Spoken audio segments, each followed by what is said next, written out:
وہ میں واقعہ سناتا ہوں نا. وہ ایک آدمی کی بھینس بیمار تھی, تو حکیم کے پاس آیا.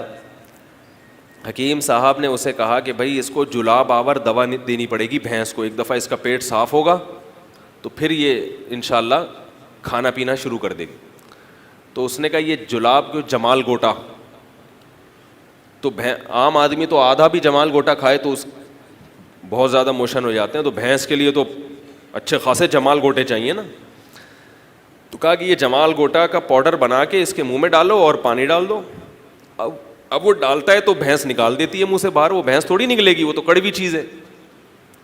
تو یہ حکیم کے پاس گیا کہ اب جب آپ نے دوا بتائی ہے اتنی بھر کر جمال گوٹے کی, تو مجھے کوئی طریقہ تو بتائیں کہ اس کے منہ میں چلی جائے. یہ حکیم صاحب نے کہا کہ پائپ میں دوا ڈالو, پائپ اس کے منہ میں رکھو بھینس کے منہ میں, اور پائپ کا دوسرا سرا اپنے منہ میں رکھ کے زور سے پھونک مارو.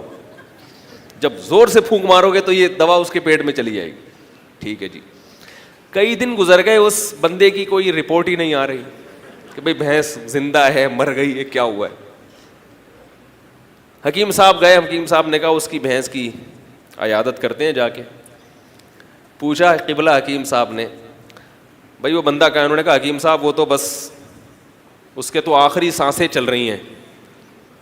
کیا ہوا بھائی؟ اس کے پاس جا کے پوچھا کہ بھائی تم نے بھینس کے منہ میں دوا رکھی تھی؟ اس نے کہا ہاں رکھی تھی. پائپ رکھا تھا بھینس کے منہ میں؟ ہاں رکھا تھا. پھونک ماری؟ اس نے کہا ہاں پھونک بھی ماری.